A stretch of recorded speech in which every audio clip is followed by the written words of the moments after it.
Welcome back to my another blog. সবাই কেমন আছো? আজকের দিনটা হলো জামাই ষষ্ঠী, খুবই স্পেশাল একটা দিন।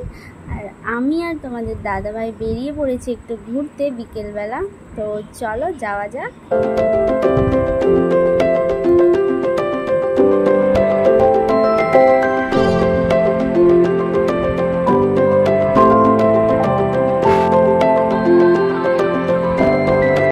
তো আমরা প্রায় চলেই এসেছি মন্দিরের কাছাকাছি, মানে মুকুন্দপুরের কাছাকাছি, যেটা চাকদার পায়রাডাঙ্গার একদম মাঝামাঝি।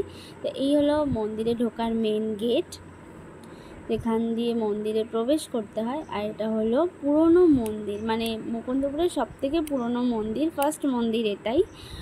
আর এখন তো আরও মন্দির তৈরি হয়েছে, সেটাও তোমাদের দেখাবো।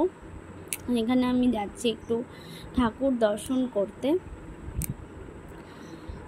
আর এবার তোমাদের ঘুরে দেখাবো পুরো মন্দিরটা। এখানে প্রথমেই দেখাই, এখানে আছে একটা বড় বট গাছ, যেখানে সবাই নিজেদের মনের মানত করে যায়। তোমরাও ঘুরতে আসলে চাইলে এখানে মানত করতে পারো, অবশ্যই করো যদি আসো। আর এই মন্দিরটা হলো পুরোপুরি গঙ্গার পাশে, আর খুবই সুন্দর ভিউ। আর বিকেলের ভিউটা তো জাস্ট অসাধারণ, তোমরা না দেখলে হয়তো বিশ্বাস করবে না, যারা যারা দেখেছো অবশ্যই জানো।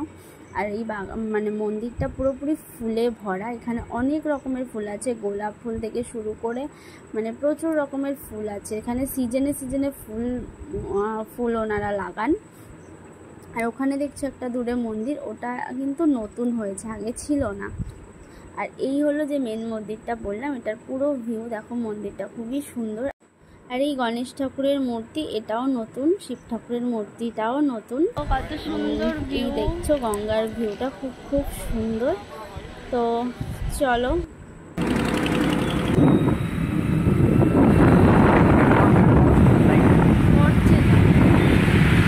কি দারুণ লাগছে গো।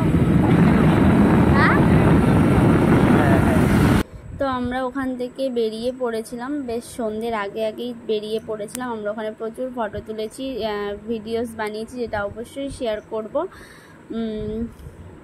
তো চলো এবার বাড়ি যাওয়া যাক। বাড়িতে এখনও অনেকটা টাইম লাগবে যেতে, আর রাস্তার ভিউটা দেখো অসাধারণ। তো চলো, টাটা বাই বাই, দেখা হবে নেক্সট ব্লগে। সবাই ভালো থেকো, সুস্থ থেকো।